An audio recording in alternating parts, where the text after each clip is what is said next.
Hi kids, and welcome to Disney Animation Reviews. I'm Josiah Melky. Before we get to the subject of today's review, latest Wreck-It Ralph 2 news, the first official trailer, we had the teaser trailer back in February, and just 2 days ago we got the first official trailer, and oh my gosh, I just want more! We get to see plenty of new footage. We get to hear what the new characters knows more, voiced by Alan Tudyk, and yes, voiced by Taraji P. Henson, sound like.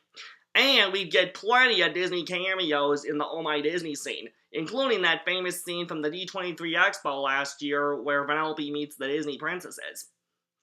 I can already tell that this movie's gonna be awesome when it hits theaters in November. But for the time being, let's move on to the subject of today's review.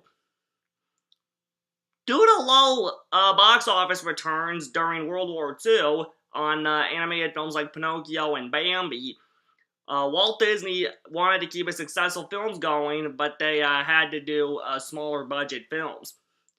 Because of World War II, however, a lot of the artists were drafted in the war, so they lost a lot of their animation talent, and the Disney studio was pressured during the war to produce war-related films. Because of this, Walt had all these story ideas that were never finished, and so he started packaging them together and making them feature-length. Following Make Mine Music, Walt decided to take two animated stories he had been working on in the 40s, Mickey and the Beanstalk and Bongo, and pair them together into one feature film. The result? Walt Disney's 9th animated feature film, Fun and Fancy Free. The film premiered in fall of 1947. Package films like Fun and Fancy Free kept the Disney studio alive in the eyes of movie-going audiences, and with these films, they made enough money to make full-bodied animated Disney films, starting with Cinderella when they got into the 1950s. Fun and Fancy Free is actually one of my personal favorite Disney package films, which is odd because every time I read a review or a list that ranks all the animated Disney films, people usually always put Fun and Fancy Free near the bottom of the list. And it's actually not that bad a movie, in my opinion. So here's my take on Fun and Fancy Free. At the start of the film, Jiminy Cricket, the popular supporting character from Pinocchio, voiced by his original voice actor, Cliff Edwards, also known as Ukulele Ike, is going through a house singing a happy little song called I'm a Happy-Go-Lucky Fellow that was actually written for but deleted from Pinocchio. While exploring the house, he comes across some records and sets them out to play the first story, Bongo, based off a story from Cosmopolitan magazine by Sinclair Lewis. Bongo is a circus bear. There were actually early story ideas that Bongo would be a sequel to Dumbo with the same settings and some of the supporting cast. Bongo loves the spotlight when he's on stage, but once he's off stage, he's treated miserably by the circus folk. His natural instincts finally make him decide to break free, and he heads off to the wild to live his life as a true free wild bear. He finds out it's not as easy as he thinks, but things start to take a turn when he meets up with a little girl bear named Lulubelle, and they fall in love. But he doesn't understand that when bears slap you, it's to say they love you. In fact, they have a whole song about it, Say It With a Slap, which is a bit confusing, but I was only like 13 the last time I saw this movie, so I don't mind it that much.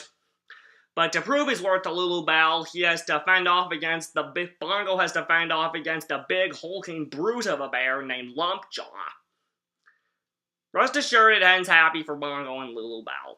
Some people don't like this segment, but it's not that bad. The story is sung and narrated by Dinah Shore, who had just narrated and sung the Two Silhouettes segment of Make Mine Music.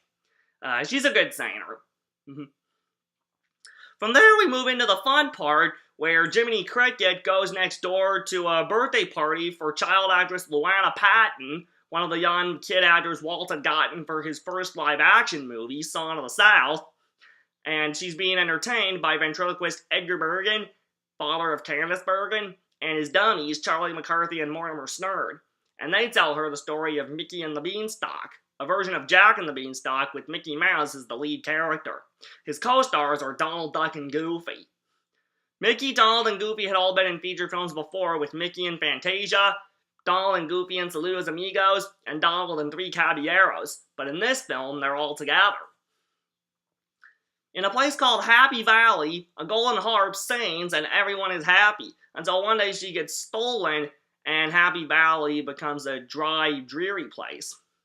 Mickey, Donald, and Goofy are starving, and Mickey decides he needs to sell their cow, and in exchange he gets magic beans. Some additional story ideas they had that were deleted were Honest John and Gideon from Pinocchio were going to be the ones to swindle Mickey out of his cow, and also Mickey was going to trade his cow to the Queen of Happy Valley, played by Minnie Mouse, and that's who gave him the magic beans. The segments were cut for time's sake. Obviously, the beans grow into a magic beanstalk up in the clouds where Mickey, Donald, and Goofy have to find the golden harp and rescue her from Willie the Giant, who's the villain, but he's actually a bit of a nice guy as long as you don't get on his bad side. A quick word about Billy Gilbert, who does the voice of Willie the Giant. At one point, Willie sneezes, and Billy was well known on radio for his comical sneezes. Same reason he was cast as the voice of Sneezy in Snow White. So the Blanco segment's a little hard to get through, especially with dinosaurs singing and narration, but I really like the Mickey and the Beanstalk segment. I love Edgar Bergen and his dummies, and I really love Jiminy Cricket. I don't know if I mentioned this earlier, but Jiminy's opening song, I'm a Happy-Go-Lucky Fellow, was actually written for, but deleted from, Pinocchio. So that's kind of interesting. Also, Fun and Fancy Free is the last time that Walt Disney would regularly provide Mickey's voice, because he'd been voicing Mickey since the beginning of Disney animation, but Walt was so busy at this point that he decided he couldn't always do Mickey's voice. So in this film, Mickey's actually voiced by two people, Walt Disney himself and former sound effects artist Jimmy McDonald, who also did other Disney character voices like Jock and Gus the Mice in Cinderella, and Evinrude the Dragonfly and the Rescuers. So while some parts of Fun and Fancy Free might drag, particularly in that early Bongo segment, the stuff that makes the film worthwhile is the Mickey and the Beanstalk segment, Edgar Bergen and his dummies, I think, the Golden Harp's a cute character, Willie the Giant's an interesting villain because he's evil, but he's also funny, and of course, the return of Jiminy Cricket. So let's talk about Fun and Fancy Free on home video. It was released on video and DVD as part of the Walt Disney Gold Classic Collection in the summer of 2000, and on Blu-ray summer 2013 in a two-movie collection with the adventures of Ichabod and Mr. Toad. The Gold Classic Collection release has the typical Gold Classic Collection bonus features with a trivia game and a read-along storybook, but it also has a music video for a Disney version of Lou Bega's Mambo No. 5. Which takes the classic song and has Lou sing the names of Disney characters instead of the names you would typically hear on the song. The key highlight on the Fun and Fancy Free DVD, however, is a 15-minute behind-the-scenes feature on the making of the film. I'm all about behind-the-scenes stuff, and this featurette is definitely a really good one. So that's my thoughts on Fun and Fancy Free. Like I said, its box office reception helped Disney make some money so they could actually get back into making full-bodied animated features when the 50s came around. It's the only animated Disney feature film where you'll see all four of Disney's popular characters together, Mickey, Donald, Goofy, and Jiminy Cricket.